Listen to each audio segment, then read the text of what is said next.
ಹಾಗಿದ್ರೆ ಇದರಲ್ಲೇನೆ ಇಂಥ ಒಂದು ದೈತ್ಯರುಗಳಲ್ಲಿ, ರಾಕ್ಷಸರಲ್ಲಿ ಇಂಥ ಒಂದು ಶಕ್ತಿ ಇದೆ ಅಂತಂದ್ರೆ, ಇನ್ನು ಮುಕ್ತಿಯಲ್ಲಿ ಇರತಕ್ಕಂತಹ ಜೀವರುಗಳಲ್ಲಿ ಅಂತಹ ಶಕ್ತಿ ಯಾಕಿಲ್ಲ? ಇಷ್ಟೇ ವ್ಯತ್ಯಾಸ. ಅವರು ಹೊಟ್ಟೆ ಒಡೆದು ಹೊರಗಡೆ ಬರೋದಿಲ್ಲ, ಅವರು ನೇರವಾಗಿ ಹೊರಗಡೆ ಬರ್ತಾರೆ. ಏನು ಅಪಾಯ ಮಾಡದೆ ಹೊರಗಡೆ ಬಂದು ಅವರು ಮುಂದಿನಂತೆ ಇರ್ತಾರೆ. ವೈಕುಂಠ ವರ್ಣನೆಯಲ್ಲಿ ವಾದಿರಾಜರು ಹೀಗೆ ವರ್ಣನೆ ಮಾಡಿದರು. ಇದು ಬಹಳ ಅದ್ಭುತವಾಗಿರ್ತಕ್ಕಂಥದ್ದು. ಅದು ಅಲ್ಲಿತ್ತು ವರ್ಣನೆ ಮೋಕ್ಷದಲ್ಲಿ ಯಾವ ರೀತಿ ಇದೆ ಅಂತನ್ನೋದು. ಅದಕ್ಕೆ ಹೇಳ್ತಾರೆ ಮದ್ಭಾವ. ಮದ್ಭಾವ ಅಂದ್ರೆ ಭಗವಂತನ ಶರೀರದಲ್ಲಿ ಪ್ರವೇಶ ಮಾಡಿ, ಅದು ಭೂತ ಪ್ರೇತದಂತೆ ಪಿಶಾಚದಂತೆ ಅಂತ ಮಾತ್ರ ಆ ರೀತಿ ಕೇವಲ ದೃಷ್ಟಾಂತ ಅಂತ ತಗೋಬೇಕು. ವಾತಾಪಿ ಇಲ್ಲೋಲ ಕಥೆ ಕೇವಲ ದೃಷ್ಟಾಂತ. ವಾತಾಪಿ ಅವನು ಮಾಡತಕ್ಕಂಥದ್ದು ಯಾಕೆ? ಹಿಂಸೆಗೋಸ್ಕರ ತಾನು ಏನಾಗ್ತಾರೆ, ಅಡಿಗೆಗೆ ಒಪ್ಪಿಕೊಳ್ತಾನೆ, ತನ್ನನ್ನು ಕೊಯ್ದು ಅಡಿಗೆ ಮಾಡಿ ಅಂತ ಹೇಳ್ತಾನೆ. ಅದು ಹಿಂಸೆಗೋಸ್ಕರ. ಇದು ಹಾಗಲ್ಲ, ಇವರಿಗೆ ತೃಪ್ತಿ ಕೊಡ್ಲಿಕ್ಕೋಸ್ಕರ ತಾವು ಅಡಿಗೆ ಮಾಡಿಸಿಕೊಂಡು ಅವರಿಗೆ ತೃಪ್ತಿ ಕೊಟ್ಟು, ಆಮೇಲೆ ಅವರಿಗೆ ಏನೇನು ಹಿಂಸೆ ಮಾಡದೆ ಹೊರಗಡೆ ಬಂದು ಹಿಂದಿನ ಹಾಗೇನೆ ಆಗಿಬಿಡ್ತಾರಂತೆ. ಯಾವಾಗ ನೋಡಿದ್ರು ಅವರ ಏನು ತೋಟದಲ್ಲಿ ತರಕಾರಿ ಇದ್ದೇ ಇರ್ತದೆ, ತರಕಾರಿಗೆ ಏನು ಕ್ಷಾಮ ಇಲ್ಲ. ಹೀಗೆ ಅಡಿಗೆ ಇತ್ಯಾದಿಗಳೆಲ್ಲ ನಡೀತದೆ. ಇಂಥದ್ದು ಅದ್ಭುತವಾದ ಶಕ್ತಿ ಇದೆ. ಆದ್ದರಿಂದ ಭಗವಂತನಲ್ಲಿ ಭೂತಾಹ ಮದ್ಭಾವಂ ಆಗತಾಹ, ಭಗವಂತನ ಶರೀರದಲ್ಲಿ ಸೇರಿಕೊಂಡು ಅವನ ಶರೀರದಿಂದ ಅವನ ಅಂಗಗಳಿಂದ ಏನು ನೋಡ್ತಾರೆ. ಇದು ಯಾರಿಗೆ? ಇಂಥ ಸಾಯುಜ್ಯ ಮುಕ್ತಿ ಕೇವಲ ತತ್ವಾಭಿಮಾನಿ ದೇವತೆಗಳಿಗೆ ಮಾತ್ರ. ಉಳಿದವರಿಗೆಲ್ಲ ಪರಮಾತ್ಮನ ಪಾದ ಮೂಲದಲ್ಲಿ ಹೋಗಿ ಸೇರ್ತಾರೆ. ಉಳಿದವರೆಲ್ಲರೂ ಕೂಡ ಇದೇ ಮೋಕ್ಷ. ಪರಮಾತ್ಮನ ಪಾದ ಮೂಲದಲ್ಲಿ ಆ ಪಾದವನ್ನು ಸೇವಾ ಮಾಡ್ತಾ ಕೂತಿರ್ತಾರೆ. ಪಾದ ಸೇವಾ ಸಿಗ್ತದೆ. ಭೇಜೆ ಖಗೇಂದ್ರ ಧ್ವಜ ಪಾದಮೂಲಂ. ಪರೀಕ್ಷಿತ ರಾಜ ಭಾಗವತವನ್ನು ಕೇಳಿ 7 ದಿವಸ ಭಾಗವತವನ್ನು ಕೇಳಿದ ಮೇಲೆ ಖಗೇಂದ್ರ ಧ್ವಜ ಅಂದ್ರೆ ಗರುಡಧ್ವಜನಾಗಿರತಕ್ಕಂತಹ ಭಗವಂತನ ಪಾದಮೂಲವನ್ನು ಹೋಗಿ ಸೇರಿದ. ಅಂದ್ರೆ ಪಾದಮೂಲ ಅಂತಂದ್ರೆ ಅವನು ಸಿಂಹಾಸನದಲ್ಲಿ ಭಗವಂತ ಕುಳಿತಿರ್ತಾನೆ, ಅವನ ಪಾದ ಸೇವಾ ಮಾಡ್ತಾ ಇವರು ಮುಕ್ತರು ಅಲ್ಲಿ ಆನಂದ ಪಡ್ತಾ ಇರ್ತಾರೆ. ಭಗವಂತನ ಸೇವೆಯಲ್ಲೇ ಆನಂದ ಪಡ್ತಾ ಇದ್ದಾರೆ, ಹೊರತು ಭಗವಂತನ ಶರೀರದಲ್ಲಿ ಹೋಗಿ ಸೇರುವುದಿಲ್ಲ. ಆ ಸಾಯುಜ್ಯ ಬೇರೆ, ಇದು ಕೇವಲ ಸಾಮೀಪ್ಯ, ಸಾಲೋಕ್ಯ. ಸಾಮೀಪ್ಯ, ಸಾಲೋಕ್ಯ, ಸಾಯುಜ್ಯ, ಸಾರೂಪ್ಯ ಅಂತ 4 ರೀತಿಯ ಮೋಕ್ಷಗಳಿದೆ. ಸಾರೂಪ್ಯ ಎಂಬುದು ಎಲ್ಲರಿಗೂ ಕೂಡ ಬಂದೇ ಬರ್ತದಂತೆ. ನಮಗೆಲ್ಲರಿಗೂ ಕೂಡ ಭಗವಂತನ ಸಾರೂಪ್ಯ, ಜೈವಿದ್ಯಾದಿಗಳಿಗೆ ಮಾತ್ರ ಸಾರೂಪ್ಯ ಅಂತ ಒಂದು ವಾದ ಇದೆ. ವಾದಿರಾಜರ ಪಕ್ಷ ಎಲ್ಲರಿಗೂ ಕೂಡ ಸಾರೂಪ್ಯ ಇದೆ ಅಂತ. 4 ಕೈಗಳು, ಚತುರ್ಭುಜರು ಚಕ್ರಶಂಖ ಗದಾಪದ್ಮವನ್ನು ಧಾರಣೆ ಮಾಡ್ತಾರಂತೆ.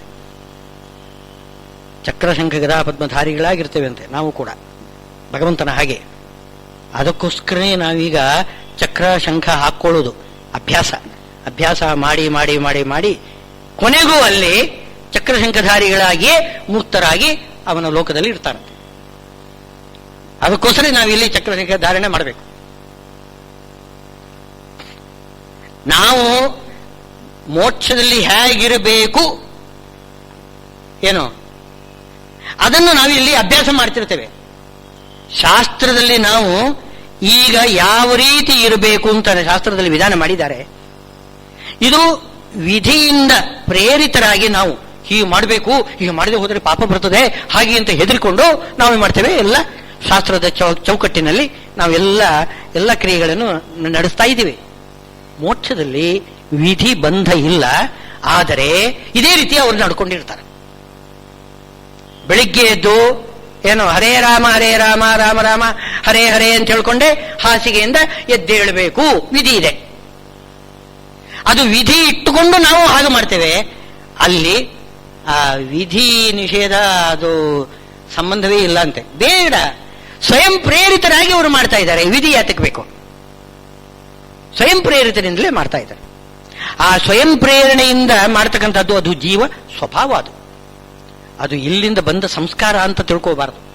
ನಾವಿಲ್ಲಿ ಅಭ್ಯಾಸ ಮಾಡಿದ್ದು ಅಲ್ಲಿ ಅಭ್ಯಾಸ ವರ್ಷದಿಂದ ಹಾಗೆ ಮಾಡ್ತಾ ಇದ್ದಾರೆ. ಹಾಗಲ್ಲ, ಸ್ವರೂಪದಲ್ಲಿ ಅದು ಇದೆ. ಸ್ವರೂಪದಲ್ಲಿ ಯಾವುದು ಅಲ್ಲಿ ವ್ಯಕ್ತವಾಗ್ತದೆ, ಅದು ವ್ಯಕ್ತವಾಗುವುದಕ್ಕೋಸ್ಕರ ನಾವೀಗ ಇಲ್ಲಿ ಅದನ್ನು ಅಭ್ಯಾಸ ಮಾಡಬೇಕು. ಅಭ್ಯಾಸ ಮಾಡ್ತಾ ಮಾಡ್ತಾ ಬಂದರೆ ಸ್ವರೂಪದಲ್ಲಿ ಇರತಕ್ಕಂಥದ್ದು ವ್ಯಕ್ತವಾಗ್ತದೆ. ಒಳ್ಳೆ ಸಂಗೀತಗಾರ ಆಗಬೇಕಾಗಿದ್ರೆ ಅಭ್ಯಾಸ ಮಾಡಬೇಕು ನೋಡಿ. ಆದರೆ ಸ್ವರೂಪದಲ್ಲಿ ಅವನಲ್ಲಿ ಸಂಗೀತದ ಒಂದು ಸಂಸ್ಕಾರ ಇಲ್ಲದೆ ಹೋದರೆ ಅವನು ಎಷ್ಟು ಅಭ್ಯಾಸ ಮಾಡಿದರೂ ಸಂಗೀತಗಾರ ಆಗುವುದೇ ಇಲ್ಲ. ಒಳಗಡೆ ಇರಬೇಕು, ಸೂಕ್ತವಾಗಿ ಸಂಗೀತ ಇರಬೇಕು. ಹಾಗಿದ್ರೆ ಅವನು ಅಭ್ಯಾಸ ಮಾಡಿದರೆ ಸಂಗೀತಗಾರ ಆಗ್ತಾನೆ. ಹಾಗೆ ನಮ್ಮಲ್ಲಿಯೂ ಕೂಡ ಸೂಕ್ತವಾಗಿ ಭಗವಂತನ ಸೇವಾ ಮಾಡ್ತಕ್ಕಂಥದ್ದೆಲ್ಲ ಇದೆ. ಅದು ವ್ಯಕ್ತವಾಗುವುದಕ್ಕೋಸ್ಕರ ನಾವೀಗ ಅಭ್ಯಾಸ ಮಾಡ್ತಾ ಇದ್ದೇವೆ. ಈ ಅಭ್ಯಾಸ ಯೋಗ್ಯರು ಮಾಡಿದರೆ ಮಾತ್ರ ಅದರ ಫಲ ಸಿಗ್ತದೆ. ಅಯೋಗ್ಯರು ಮಾಡಿದರೆ ಫಲ ಸಿಗುವುದಿಲ್ಲ. ಅವರು ಬಿಟ್ಟೇ ಬಿಡ್ತಾರೆ, ಭಗವಂತ ಮಾಡಿಸುವುದಿಲ್ಲ ಅವರಿಂದ. ಯಾರು ಯೋಗ್ಯರಿದ್ದಾರೆ ಅವರಿಂದಲೇ ಸತ್ಕರ್ಮಾಚರಣೆ ಮಾಡಿಸ್ತಾನೆ. ಅದೇ ಕರ್ಮಾಚರಣೆ ಅಲ್ಲಿಯೂ ಕೂಡ ನಡೀತದೆ, ಮೋಕ್ಷದಲ್ಲಿಯೂ ಕೂಡ ನಡೀತದೆ. ಹೀಗೆ ಪೂತ ಮದ್ಭಾವಂ ಆಗತಾಹ. ಮದ್ಭಾವಂ ಅಂದ್ರೇನು? ಸಾಯುಜ್ಯದ ಸ್ಥಿತಿಯನ್ನು ಪಡಿತೇವೆ. ಕರ್ಮದ ಕೊಳೆ, ಕರ್ಮದ ಬಂಧನ ಅದೆಲ್ಲ ಕಳೆದುಕೊಂಡು ಬಿಡ್ತೇವೆ.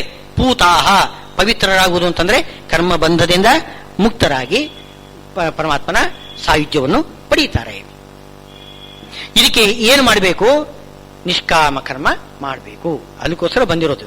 ನಿಷ್ಕಾಮ ಕರ್ಮವನ್ನು ಮಾಡಿ ಭಗವಂತನ ಅರ್ಚನಾ ಮಾಡ್ತಾ ಬಂದರೆ ಕೊನೆಗೂ ಅಲ್ಲಿಯೂ ಕೂಡ ನಿಷ್ಕಾಮನೆಯಿಂದ ಭಗವಂತನ ಪ್ರೀತ್ಯರ್ಥವಾಗಿ ಭಗವಂತನ ಕರ್ಮ ಮಾಡ್ತಾ ಇರುವಾಗ ಆನಂದ ಆಗ್ತದೆ. ಆನಂದ ಆಗುವುದು ಸ್ವಪ್ರೇರಣೆಯಿಂದ ಕರ್ಮ ಮಾಡುವಾಗಲೇ ಮಾತ್ರ ಆನಂದ ಆಗುವುದು. ಈಗ ಆಟ ಆಡ್ತೇವೆ ನೋಡಿ ಮಕ್ಕಳು ಆಟ ಆಡೋದು, ನೀನು ಆಟ ಆಡು, ಓಡು, ಹಾಗೆ ಇದು ಮಾಡು ಅಂತ ಹೇಳಿದ್ರೆ ಅದರಲ್ಲಿ ಏನು ಸುಖ ಇಲ್ಲ ಮಗುವಿಗೆ. ತಾನಾಗಿ ಓಡ್ತದೆ ನೋಡಿ ಆನಂದ. ಅದರಲ್ಲಿ ಸ್ವಪ್ರೇರಣೆಯಿಂದ ತಾನು ಓಡಿದರೆ ಸಂತೋಷ. ಅದೇ ಅಟ್ಟಿಸಿಕೊಂಡು ಓಡಿಸಿದ್ರೆ ಮಗು ಓಡಿದ್ರೆ ಅದಕ್ಕೆ ಏನು ಸುಖ ಸಿಗುವುದಿಲ್ಲ. ಸ್ವಪ್ರೇರಣೆಯಿಂದ ಮಾಡಬೇಕು.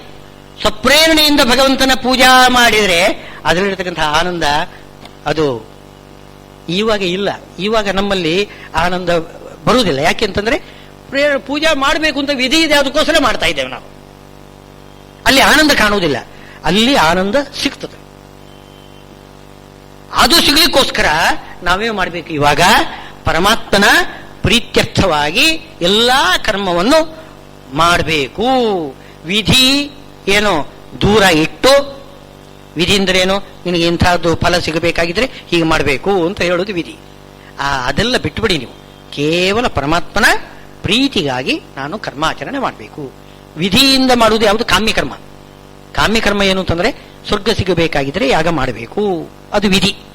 ಆ ವಿಧಿಯಿಂದ ಬದ್ಧರಾಗಿ ಏನು ಮಾಡ್ತಾರೆ? ಕಾಮ್ಯಕರ್ಮ ಮಾಡ್ತಾರೆ. ಅದು ಬಿಟ್ಟು ಬಿಡಬೇಕು. ಮತ್ತೇನು? ಕೇವಲ ಭಗವಂತನ ಪ್ರೀತ್ಯರ್ಥವಾಗಿ ಭಗವಂತನ ಪ್ರೇರಣೆಯಿಂದ ನಾನು ಕರ್ಮ ಮಾಡ್ತೇನೆ ಅಂತ ಆ ರೀತಿ ಕರ್ಮಾಚರಣೆ ಮಾಡಿಕೊಂಡು ಬರಬೇಕು. ಹಾಗೆ ಮಾಡಿದರೆ ಆವಾಗ ಅದನ್ನು ವ್ಯಕ್ತ ಮಾಡಿಕೊಡ್ತಾನೆ. ಇದೇ ಮೋಕ್ಷ. ಸ್ವರೂಪದಲ್ಲಿ ಯಾವುದೊಂದು ಸ್ವರೂಪದಲ್ಲಿ ಈ ರೀತಿ ಒಂದು ಪ್ರವೃತ್ತಿ ಇದೆ. ಭಗವಂತನನ್ನು ಪ್ರೀತಿಯಿಂದ ಆರಾಧನೆ ಮಾಡಿ ಅದರಲ್ಲೇ ಸಂತೋಷ ಕಂಡುಕೊಳ್ಳತಕ್ಕಂಥದ್ದು ಇದೆಯಲ್ಲ, ಅದೊಂದು ಪ್ರವೃತ್ತಿ ಇದೆ, ಸ್ವರೂಪದಲ್ಲೇನೆ ಇದೆ. ಅದು ವ್ಯಕ್ತವಾಗುವುದಕ್ಕೋಸ್ಕರ ನಾವೀಗ ಇಂಥದ್ದೆಲ್ಲ ಮಾಡ್ತಾ ಇದ್ದೇವೆ. ಅದನ್ನು ಪಡೀತಾನೆ ಅಂತ ಹೇಳ್ತಾರೆ. ಏ ಯಥಾ ಮಾಂ ಪ್ರಪದ್ಯಂತೆ ತಾಂಸ್ತಥೈವ ಭಜಾಮ್ಯಹಂ. ಕೆಲವರು ಏನ್ ಮಾಡ್ತಾರೆ? ನನಗೆ ಆ ಫಲ ಬೇಕು, ಅದಕ್ಕೋಸ್ಕರ ನಾನು ನಿನ್ನ ಪೂಜೆ ಮಾಡ್ತೇನೆ. ಅಂಗಡಿ ವ್ಯಾಪಾರ ಮಾಡಿದಾಗೆ ನಾನು ನಿನಗೆ ದುಡ್ಡು ಕೊಡ್ತೇನೆ, ನನಗೆ ಪದಾರ್ಥ ಕೊಡು, ವ್ಯಾಪಾರ. ಆ ರೀತಿ ಕೆಲವರು ಮಾಡ್ತಾರೆ. ಕೆಲವರು ಹಾಗಲ್ಲ, ನನಗೆ ಇನ್ನೇನು ನೀನು ಕೊಡಬೇಕಾಗಿಲ್ಲ, ನೀನು ಸಂತುಷ್ಟನಾದರೆ ಸಾಕು, ನೀನು ಸಂತುಷ್ಟನಾಗಿ ಒಂದು ನಗು ನಕ್ಕಿದರೆ ಸಾಕು, ಮಂದಹಾಸ ಸಾಕು, ಇನ್ನೇನು ಬೇಡ ನನಗೆ. ಆ ರೀತಿ ಯಾರು ಪೂಜೆ ಮಾಡ್ತಾನೆ ಅವನು ಭಾಗವತ ಅಂತ ಅವನಿಗೆ ಹೆಸರು. ಅವನು ಭಾಗವತ. ಭಾಗವತ ಅಂದ್ರೆ ಭಗವದ್ಭಕ್ತ. ಭಗವದ್ಭಕ್ತರನ್ನು ಭಾಗವತರು ಅಂತ ಕರೀತೇವೆ ನಾವು. ಭಗವದ್ಭಕ್ತರು ಅಂದ್ರೆ ಹೀಗೆ, ಭಗವಂತನ ಪ್ರೀತಿಗಾಗಿ ಕರ್ಮ ಯಾರು ಮಾಡ್ತಾರೆ, ಕೇವಲ ತನ್ನ ಉದ್ದೇಶದಿಂದಲ್ಲ, ತನ್ನ ಲಾಭದ ದೃಷ್ಟಿಯಿಂದಲ್ಲ, ಭಗವಂತನಿಗೆ ಸಂತೋಷ ಆಗ್ಬೇಕು, ನನಗೆಷ್ಟೇ ಬೇಕು. ತಾಯಿ ಮಗುನ ಸೇವಾ ಮಾಡೋದು ತನ್ನ ಇದಕ್ಕೋಸ್ಕರ ಅಲ್ಲ, ಮಗು ನಕ್ಕರೆ ಸಾಕು, ಅದನ್ನ ನಗು ನೋಡಿ ಸಂತೋಷ ಪಡಬೇಕು. ಅದಕ್ಕೋಸ್ಕರ ತಾಯಿ ಮಗುವನ್ನು ಯಾವ ರೀತಿ ಏನು ಸೇವಾ ಮಾಡ್ತಾಳೆ ಆ ರೀತಿ ಭಗವಂತ ನಕ್ಕರೆ ಸಾಕು ನನಗೆ ಅಂತ ಒಂದೇ ಒಂದು ದೃಷ್ಟಿಯಿಂದ ಪೂಜಾ ಮಾಡಬೇಕು. ಇಂಥವರಿಗೆ ಭಾಗವತರು ಅಂತ ಹೆಸರು. ಇನ್ನು ಕೆಲವರು ಏನು ಮಾಡ್ತಾರೆ, ಕಾಮ್ಯಕರ್ಮ ಮಾಡ್ತಾರೆ. ಕಾಮ್ಯಕರ್ಮ ನನಗೆ ಸ್ವರ್ಗ ಸಿಗಬೇಕು, ಆದರೆ ಸ್ವರ್ಗ ಇನ್ಯಾರು ಕೊಡಲಾರರು. ಕೊಡಬೇಕು ಅಂತಂದ್ರೆ ಶ್ರೀಹರಿ ಒಬ್ಬನೇ ಕೊಡ್ತಾನೆ, ಇನ್ಯಾರು ಕೂಡ ಕೊಡ್ಲಿಕ್ಕೆ ಸಾಮರ್ಥ್ಯ ಇಲ್ಲ. ಆದರೆ ಅವರನ್ನು ಉಪಾಸನ ಮಾಡಿಬಿಟ್ರೆ ಪರಮಾತ್ಮನ ಕಡೆಯಿಂದ ಅವರು ಕೊಡಿಸ್ತಾರೆ. ಈ ದೃಷ್ಟಿಯಿಂದ ಪರಮಾತ್ಮನ ಬಳಿಗೆ ನೇರ ಹೋಗದೆ ಬೇರೆ ಬೇರೆ ದೇವತೆಗಳ ಬಳಿಗೆ ಹೋಗಿ ನೀವು ಪರಮಾತ್ಮನ ಕಡೆಯಿಂದ ನಮಗೆ ಸ್ವರ್ಗ ತಂದು ಕೊಡಿಸಿ ಅಂತ ನಾವು ಅವರನ್ನು ಹೋಗಿ ಕೊಡೋದು. ಇದೊಂದು ರೀತಿಯಿಂದ ಲಂಚ ಕೊಡೋದು. ಇದು ಬೇರೆ ಬೇರೆ ದೇವತೆಗಳನ್ನು ಪೂಜೆ ಮಾಡ್ತಾರೆ. ಅವರು ಭಾಗವತರ ಅಲ್ಲ, ಅವರಿಗೆ ಭಾಗವತರು ಅಂತ ಹೇಳೋದಿಲ್ಲ. ಭಗವಾನ್ ಯಾರು, ಒಬ್ಬನೇ ತಾನೆ. ಆ ಭಗವಂತನ ಭಕ್ತ ಭಾಗವತ. ಬೇರೆ ದೇವತೆಗಳ ಭಕ್ತರನ್ನು ನಾವು ಭಾಗವತರು ಅಂತ ಅನ್ನೋದಿಲ್ಲ. ಅವರನ್ನು ತ್ರೈವಿದ್ಯರು ಅಂತಂತಾರೆ. ತ್ರೈವಿದ್ಯ ಅಂತ ಶಬ್ದ ಪ್ರಯೋಗ ಮಾಡಿದ್ದಾರೆ. ತ್ರೈವಿದ್ಯ ಅಂತಂದ್ರೆ ಅರ್ಥವೇನು? ಮೂರು ವಿದ್ಯೆ. ಮೂರು ವಿದ್ಯೆ ಅಂತಂದ್ರೆ ಋಗ್ವೇದ, ಯಜುರ್ವೇದ, ಸಾಮವೇದ. ಮೂರು ವಿದ್ಯೆಗಳು. ಅಥರ್ವಣ ವೇದ ಇದರಲ್ಲಿ ಸೇರಿ ಹೋಗ್ತದೆ. ಅಂದ್ರೆ ಗದ್ಯ ರೂಪವಾದ್ದು ಯಜುರ್ವೇದ, ಪದ್ಯ ರೂಪವಾದ್ದು ಋಗ್ವೇದ, ಗೀತಿ ಇದೆಲ್ಲ ಗಾನ ಮಾಡೋದು ಅದು ಸಾಮವೇದ. ಹೀಗೆ ಅದು ಎಲ್ಲಾ ವೇದಶಾಸ್ತ್ರ ಈ ಮೂರರಲ್ಲಿ ಸೇರಿ ಬಿಡ್ತದೆ. ಋಗ್ವೇದ, ಯಜುರ್ವೇದ, ಸಾಮವೇದ. ಈ ತ್ರಿವಿದ್ಯ, ಮೂರು ವಿದ್ಯೆ ಅಂದ್ರೆ ಮೂರು ವೇದಗಳಲ್ಲಿ ಮೇಲು ನೋಟಕ್ಕೆ ಏನು ವಾಯುರ್ವೇ ಕ್ಷೇಪಿಷ್ಠ ದೇವತಾ ವಾಯುಮೇವ ಸ್ವೇನ ಭಾಗದೆ ಏನೋಪಧಾವತಿ ವಾಯುವ್ಯಂ ಶ್ವೇತಮಾಲಭೇತ ಭೂತಿ ಕಾಮಃ ಅಂತ. ನಿಮ್ಗೆ ಐಶ್ವರ್ಯ ಬೇಕಾ? ವಾಯುದೇವತಾಕವಾದ ಒಂದು ಯಾಗ ಮಾಡ್ರಿ. ವಾಯುವನ್ನು ಅದಕ್ಕೊಂದು ಬಿಳಿಯಾಗಿರ್ತಕ್ಕಂಥ ಒಂದು ಬಿಳಿ ಬಣ್ಣದ ಒಂದು ಆಡು, ಅದನ್ನು ಕಡಿದು ಅದರ ಮಾಂಸ ಎಲ್ಲ ಎತ್ತಿಕೊಂಡು ಹೋಮ ಮಾಡಬೇಕು. ವಾಯುದೇವತಾಕವಾಗಿರತಕ್ಕಂತಹ ಒಂದು ಯಾಗ ಮಾಡಬೇಕು. ಒಳ್ಳೆ ಸಂಪತ್ತು ಬರ್ತದೆ ಅಂತ. ಅದಕ್ಕೆ ವಾಯವ್ಯ ಶ್ವೇತಾಲಂಬನ ಅಂತ ಹೇಳ್ತಾರೆ ಆ ಯಾಗಕ್ಕೆ. ಹೀಗೆ ಒಂದೊಂದು ಈಗ ಸ್ವರ್ಗಕ್ಕೋಸ್ಕರ ಒಂದು ಯಾಗ, ಜ್ಯೋತಿಷ್ಠೋಮ ಇತ್ಯಾದಿಗಳೆಲ್ಲ ಇವೆ. ಸಂಪತ್ತಿಗೆ ಒಂದು ಬೇರೆ ಇದೆ, ಇಂದ್ರಿಯ ಶಕ್ತಿಗೆ ಬೇರೆ ಒಂದಿದೆ. ಹೀಗೆ ಒಂದೊಂದು ಶಕ್ತಿಗೆ, ಒಂದೊಂದು ಫಲಕ್ಕೆ ಒಂದೊಂದು ದೇವತೆಯನ್ನು ಪೂಜಾ ಮಾಡ್ರಿ ಅಂತ ಹೇಳಿದ್ದಾರೆ.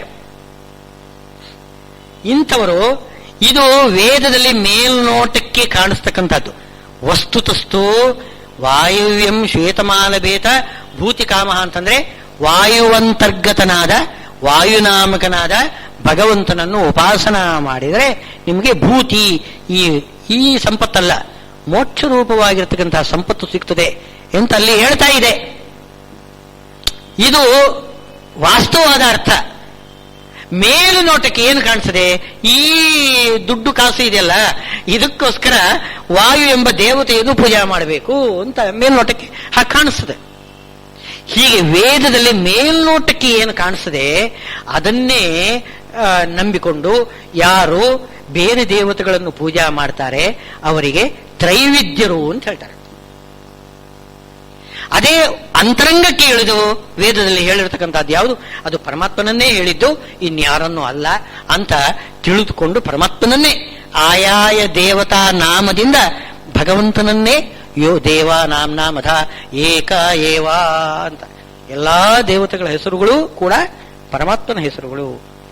ಪರಮಾತ್ಮನ ಹೆಸರನ್ನು ಬೇರೆ ದೇವತೆಗಳು ಇಟ್ಟುಕೊಂಡಿದ್ದಾರೆ. ಅದು ಒಂದು ರೀತಿ ವೈಷ್ಣವ ದೀಕ್ಷೆ. ಏನೋ ನಾವು ವೈಷ್ಣವರಾಗಬೇಕಾಗಿದ್ರೆ ವಿಷ್ಣು ಅಥವಾ ವಿಷ್ಣು ಭಕ್ತರ ಹೆಸರು ಇಟ್ಕೋಬೇಕು. ನಾವು ಬೇರೆ ಬೇರೆ ಏನೇನೋ ಹೆಸರುಗಳು ಇಟ್ಟುಕೊಳ್ಬಾರ್ದು. ಏನೋ ಟೈಗರ್ ಅಂತ ಇಂಥದ್ದುಗಳೆಲ್ಲ ಹೆಸರುಗಳು, ಏನೋ ಟಾಮ್ ಡಿಕ್ ಅಂಡ್ ಹ್ಯಾರಿ ಅಂತ ಎಲ್ಲ ಆ ಹೆಸರುಗಳನ್ನೆಲ್ಲ ಇಟ್ಕೊಳ್ಬಾರ್ದು. ಆ ಹೆಸರು ಹೇಳಿದ ತಕ್ಷಣ ಭಗವಂತನ ನೆನಪಾಗಬೇಕು. ಈಗ ಅದಕ್ಕೋಸ್ಕರನೇ ಅಜಾಮಿಳ ಏನು ಮಾಡಿದ್ದಾನೆ ನೋಡಿ, ಬಹಳ ಜಾಗ್ರತೆಯಿಂದ ತನ್ನ ಮಗುವಿಗೆ ನಾರಾಯಣ ಅಂತ ಹೆಸರಿಟ್ಟಿದ್ದಾನೆ. ಯಾಕೆ ಹಾಗೆ ಹೆಸರಿಟ್ಟಿದ್ದು? ನಾರಾಯಣ ಅಂತ ಮಗನನ್ನು ಕೂಗಿ ಕರೆದಾಗ ಆ ನಾರಾಯಣನ ನೆನಪಾಯಿತು. ಹಾಗೆ ತನ್ನನ್ನು ಯಾರಾದರೂ ಕೂಗಿದ್ರೆ, ಹೆಸರು ಹೇಳಿ ಕೂಗಿದ್ರೆ, ತನಗೆ ಭಗವಂತನ ನೆನಪಾಗಬೇಕು. ಅದಕ್ಕೋಸ್ಕರ ವಿಷ್ಣು ದೀಕ್ಷೆ, ವೈಷ್ಣವ ದೀಕ್ಷೆ ಇರತಕ್ಕಂಥವರು ವಿಷ್ಣುವಿನ ಅಥವಾ ವಿಷ್ಣು ಭಕ್ತರ ದೇವತೆಗಳ ಹೆಸರುಗಳನ್ನು ಇಟ್ಕೋಬಹುದು. ಅದು ಆ ರೀತಿ ವಿಷ್ಣು ಭಕ್ತ ಯಾರು ಈ ದೇವತೆ ಅಂತ ಅನ್ನತಕ್ಕಂಥ ಜ್ಞಾನ ಬರಬೇಕು. ಅದಕ್ಕೋಸ್ಕರ ಆ ಹೆಸರನ್ನು ಇಟ್ಕೊಳ್ಬೇಕು. ಈ ರೀತಿ ಏನು ನಾಮ, ಎಲ್ಲಾ ನಾಮಗಳನ್ನು ಕೂಡ ಭಗವಂತನ ನಾಮಗಳು ಅಂತ ತಿಳ್ಕೊಂಡು ಈ ದೇವತೆಗಳು ಏನು ಮಾಡಿದ್ದಾರೆ, ಆ ಹೆಸರನ್ನು ತಾವು ಇಟ್ಟುಕೊಂಡಿದ್ದಾರೆ. ಅಲ್ಲಿ ಸ್ವಾರಸ್ಯ, ನಾರಾಯಣಾದಿ ನಾಮಾನಿ, ನಾರಾಯಣ ಮುಂತಾದ ನಾಮ ಬೇರೆ ಯಾವ ದೇವತೆಗಳಿಗೂ ಕೂಡ ಭಗವಂತ ಕೊಟ್ಟಿಲ್ಲ ಅಂತ. ಆದರೆ ರುದ್ರ, ಬ್ರಹ್ಮ, ಶಂಭು, ಇದು ಇತ್ಯಾದಿಗಳ ಬೇರೆ ಶಬ್ದಗಳೆಲ್ಲ ಉಂಟಲ್ಲ, ಅದು ಬೇರೆ ದೇವತೆಗಳಿಗೆ ಕೊಟ್ಟು ಬಿಟ್ಟಿದ್ದಾನಂತೆ. ಬೇರೆ ದೇವತೆಗಳು ಕೊಟ್ಟು ಬಿಟ್ಟಿದ್ದಾರೆ ಅಂತಂದ್ರೆ ಇವನಿಗೆ ಇಲ್ಲ ಅಂತ ಅರ್ಥ ಅಲ್ಲ, ಮುಖ್ಯವಾಗಿ ಇವನಿಗೆ ಹೆಸರು. ಈಗ ವಿಷ್ಣು ಸಹಸ್ರನಾಮ ತೆಗೆದು ನೋಡಿ, ಸರ್ವ ಪುರ ಇತ್ಯಾದಿಗಳೆಲ್ಲ, ಶಿವಸ್ಥಾಣು ಇತ್ಯಾದಿಗಳೆಲ್ಲ, ಶಿವ, ಸ್ಥಾಣು, ರುದ್ರ ಇತ್ಯಾದಿ ಶಬ್ದಗಳೆಲ್ಲ ವಿಷ್ಣು ಸಹಸ್ರನಾಮದಲ್ಲಿ ಬರ್ತದೆ. ಅಂದ್ರೆ ಪರಮಾತ್ಮನ ನಾಮ ಆಯ್ತದು. ರುದ್ರಾದಿ ನಾಮಗಳು ಪರಮಾತ್ಮನ ನಾಮ ಅಂತ ಅನ್ನೋದು ಸ್ಪಷ್ಟ ಅಲ್ಲಿ ಆ ವಿಷ್ಣು ಸಹಸ್ರನಾಮದಲ್ಲಿ ಗೊತ್ತಾಗ್ತದೆ. ಆದರೆ ಲೋಕದಲ್ಲಿ ಪ್ರಸಿದ್ಧಿ ಇರುವುದು ರುದ್ರಾದಿ ದೇವತೆಗಳಲ್ಲಿ. ಹಾಗಿದ್ರೆ ಪರಮಾತ್ಮನ ನಾಮವನ್ನು ರುದ್ರಾದಿಗಳು ತಾವು ಇಟ್ಟುಕೊಂಡಿದ್ದಾರೆ. ಆದರೆ ಪರಮಾತ್ಮನ ನಾರಾಯಣ ಇತ್ಯಾದಿ ನಾಮದಿಂದ ಬೇರೆ ಯಾವ ದೇವತೆಯೂ ಪ್ರಸಿದ್ಧ ಆಗಲಿಲ್ಲ ನೋಡಿ. ರುಜಂ ದ್ರಾವಯತೆ ಯಸ್ಮಾತ್ ರುದ್ರಸ್ತಸ್ಮಾತ್ ಜನಾರ್ದನ. ರುದ್ರ ಅಂತ ಭಗವಂತನಿಗೆ ಹೆಸರು. ಯಾಕೆ ಅಂತಂದ್ರೆ ಸಂತಾಪವನ್ನು ಕಳೆಯುತ್ತಾನೆ ಅಂತ ಅರ್ಥ. ರುಕು ಅಂತಂದ್ರೆ ಸಂತಾಪ, ಎಲ್ಲ ರೀತಿಯ ಸಂತಾಪವನ್ನು ಕಳೆಯುತ್ತಾನೆ. ಆದ್ರಿಂದ ರುದ್ರ ಅಂತ ಅವನಿಗೆ ಹೆಸರು. ಆದರೆ ಈ ರುದ್ರನಿಗೆ ಅವನ ರುದ್ರ ಎಂಬ ಹೆಸರನ್ನು ತಾನು ಇಟ್ಟುಕೊಂಡಿದ್ದಾನೆ, ಅರ್ಥ ಮಾತ್ರ ಬೇರೆ ಆಗ್ತದೆ. ಆವಾಗ ಹೆಸರು ಅದೇ, ಅರ್ಥ ಮಾತ್ರ ಬೇರೆ. ರೋದಿತಿ, ಅಳ್ತಾನಂತೆ. ರುದ್ರದೇವರು ಅಳುತ್ತಾರೆ. ಅಳುವುದರಿಂದ ಅವರಿಗೆ ರುದ್ರ ಅಂತ ಹೆಸರು. ಆ ಹೆಸರು ಪರಮಾತ್ಮನಲ್ಲಿ ಆಗುವಾಗ ಬೇರೆ ಅರ್ಥ, ಜೀವರಲ್ಲಿ ಆಗುವಾಗ ಬೇರೆ ಅರ್ಥ. ಆದ್ದರಿಂದ ಈ ನಾಮಗಳು ಇನ್ನೊಬ್ಬರಿಗೆ ಭಗವಂತ ಕೊಡುವಾಗ ಅವರವರಿಗೆ ಯೋಗ್ಯವಾದ ಅರ್ಥವನ್ನು ಅದು ಕೊಡ್ತದೆ. ಹೆಸರು ಮಾತ್ರ ಭಗವಂತನದು, ಭಗವಂತನಿಗೆ ಬೇರೆ ಅರ್ಥ, ಇಲ್ಲಿ ಇವನಿಗೆ ಬೇರೆ ಅರ್ಥ. ಆದರೆ ನಾರಾಯಣ ಇತ್ಯಾದಿ ಶಬ್ದಗಳುಂಟಲ್ಲ, ಯಾರಿಗೂ ಕೂಡ ಕೊಟ್ಟಿಲ್ಲ ಅಂತ ಭಗವಂತ. ಯಾಕೆಂದ್ರೆ ನಾರಾಯಣ ಅಂತ ಇನ್ನೊಬ್ಬ ದೇವತೆ ಪ್ರಸಿದ್ಧ ಆಗಲೇ ಇಲ್ಲ ಲೋಕದಲ್ಲಿ. ಬ್ರಹ್ಮ ಶಬ್ದದಿಂದ ಬ್ರಹ್ಮದೇವರಿದ್ದಾರೆ, ರುದ್ರ ಶಬ್ದದಿಂದ ರುದ್ರದೇವರಿದ್ದಾರೆ, ಇಂದ್ರ ಶಬ್ದದಿಂದ ಇಂದ್ರದೇವರಿದ್ದಾರೆ. ಎಲ್ಲ ಶಬ್ದಗಳು ಭಗವಂತನದೇ ಆಗಿದ್ದರೂ ಕೂಡ ಬೇರೆ ದೇವತೆಗಳು ಪ್ರಸಿದ್ಧರಾಗಿದ್ದಾರೆ. ಆದರೆ ನಾರಾಯಣ ಇತ್ಯಾದಿ ಶಬ್ದಗಳು ಅದರಿಂದ ಬೇರೆ ದೇವತೆಗಳು ಪ್ರಸಿದ್ಧರಾಗಲಿಲ್ಲ. ಹಾಗಿದ್ರೆ ನಾವೆಲ್ಲ ಇಟ್ಕೊಂಡಿರ್ತೇವಲ್ಲ ನಾರಾಯಣಾಚಾರ್ಯರು ಅಂತ ನಾವು ಹೆಸರು ಇಟ್ಕೊಳ್ತೇವಲ್ಲ ಅಂತಂದ್ರೆ, ಅಲ್ಲಿ ನಾರಾಯಣ ಶಬ್ದಕ್ಕೆ ಅರ್ಥ ಏನು? ನಾರಾಯಣ ದಾಸೋಹಂ, ನಾರಾಯಣ ಭಕ್ತೋಹಂ. ಅಲ್ಲಿ ವಾಸುದೇವ ಶಬ್ದಕ್ಕೆ ನಿಷ್ಪತ್ತಿ ಶ್ರೀಮದ್ ಪಂಡಿತಾಚಾರ್ಯರು ಸುಮಧ್ವದಲ್ಲಿ ಕೊಡ್ತಾರೆ. ಯದ್ವಾಸುದೇವ ಪದಭಕ್ತಿರಥ ಸದಾಸೌ. ವಾಸುದೇವ ಅಂತ ಶ್ರೀಮದ್ ಆಚಾರ್ಯರ ಪೂರ್ವಾಶ್ರಮದ ನಾಮ ಯಾವುದದು? ವಾಸುದೇವ. ವಾಸುದೇವ ಭಟ್ರು ಯಾರು? ಶ್ರೀಮದ್ ಆಚಾರ್ಯರು. ಆ ವಾಸುದೇವ ಭಟ್ರಿಗೆ ವಾಸುದೇವ ಅಂತ ಯಾಕೆ ಹೆಸರು ಬಂತು ಅಂತಂದ್ರೆ, ವಾಸುದೇವನ ಪದಭಕ್ತಿರತಃ, ವಾಸುದೇವನ ಪಾದದಲ್ಲಿ ಭಕ್ತಿ ಉಳ್ಳವರು, ಆದ್ರಿಂದ ಅವರಿಗೆ ವಾಸುದೇವ ಅಂತ ಹೆಸರು. ಅಂದ್ರೆ ಅರ್ಥ ಏನು? ವಾಸುದೇವ ಸಂಬಂಧಿ ಎಂಬ ಅರ್ಥದಲ್ಲಿ ವಾಸುದೇವ ಅಂತ. ಶಬ್ದಕ್ಕೆ ನಾನಾ ಅರ್ಥ ಮಾಡ್ಲಿಕ್ಕೆ ಬರ್ತದೆ ವ್ಯಾಕರಣ ಪ್ರಕಾರ. ವಾಸುದೇವ ಸಂಬಂಧಿ ಇತ್ಯರ್ಥ. ವಾಸುದೇವ ಶಬ್ದಕ್ಕೆ ವಾಸುದೇವನ ಸಂಬಂಧಿ ಎಂತರ್ಥ.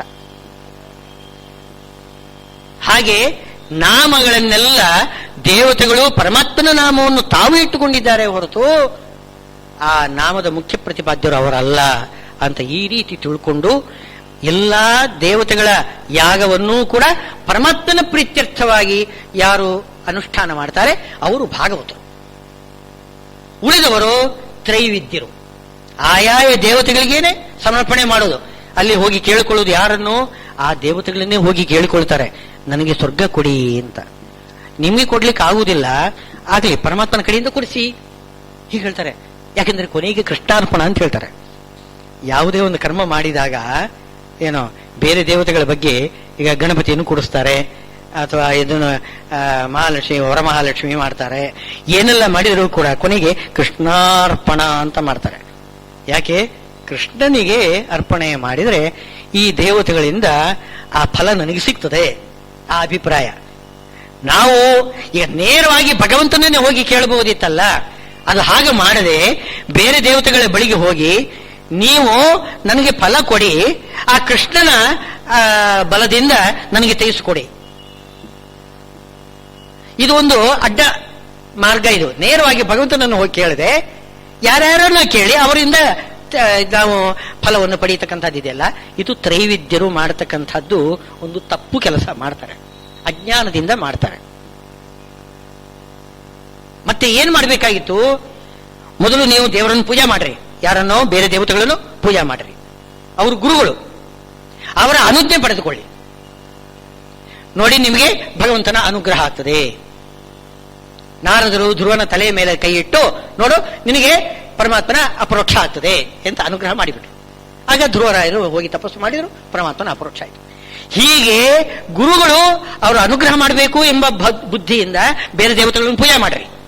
ಆದರೆ ಆ ಫಲ ಇದೆಯಲ್ಲ, ಫಲವನ್ನು ಕೊಡ್ತಕ್ಕಂಥವ್ರು ಇವರು ಅಂತ ಮಾತ್ರ ಮಾಡಬೇಡಿ. ಫಲವನ್ನು ಕೊಡ್ತಕ್ಕಂಥವನು ಹರಿಯೇ. ಹರಿ ಫಲವನ್ನು ಕೊಡಬೇಕಾಗಿದ್ರೆ, ಹರಿಯ ದಯೆ ನನ್ನ ಮೇಲೆ ಆಗಬೇಕಾಗಿದ್ರೆ ಈ ಗುರುಗಳ ಅನುಗ್ರಹ ಬೇಕು, ರಾಯರ ಅನುಗ್ರಹ ಬೇಕು ಎಂಬುದಾಗಿ ರಾಯರಿಗೆ ನಮಸ್ಕಾರ ಮಾಡ್ರಿ. ಹೊರತು ರಾಯರೇ ಎಲ್ಲವನ್ನು ಕೂಡ ಫಲವನ್ನು ಕೊಡ್ತಾರೆ ಅಂತ ಮಾತ್ರ ಆ ರೀತಿ ತಿಳ್ಕೊಳ್ಬಾರ್ದು. ಆ ರೀತಿ ಮಾಡಿದ್ರೆ ಅದು ತ್ರೈವಿದ್ಯರಾಗಿಬಿಡ್ತಾರೆ.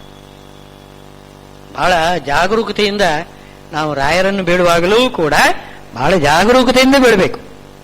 ಎಲ್ಲ ನೀವೇ ಕೊಡುವುದು ಏನೋ ಎಲ್ಲ ಮೋಕ್ಷಾದಿ ಎಲ್ಲ ಪುನರ್ಥಾಂಶ ಸರ್ವಾನ್ಪಿ ಅಂತ ಹೇಳ್ತಾರಲ್ಲ, ಸರ್ವಾನ್ಪಿ ಪುನರ್ಥಾಂಶ ದದಾತು ಗುರುರಾತ್ಮವೀತ ಅಂತ ಎಲ್ಲ ಪುರುಷಾರ್ಥಗಳನ್ನು ಕೂಡ ಗುರುವೇ ಕೊಟ್ಟು ಬಿಡ್ತಾನೆ. ಗುರು ಕೊಡುವುದಲ್ಲ, ಕೊಡಿಸ್ತಾನೆ. ನಾವು ತಪ್ಪು ತಿಳ್ಕೊಳ್ಬಾರ್ದು.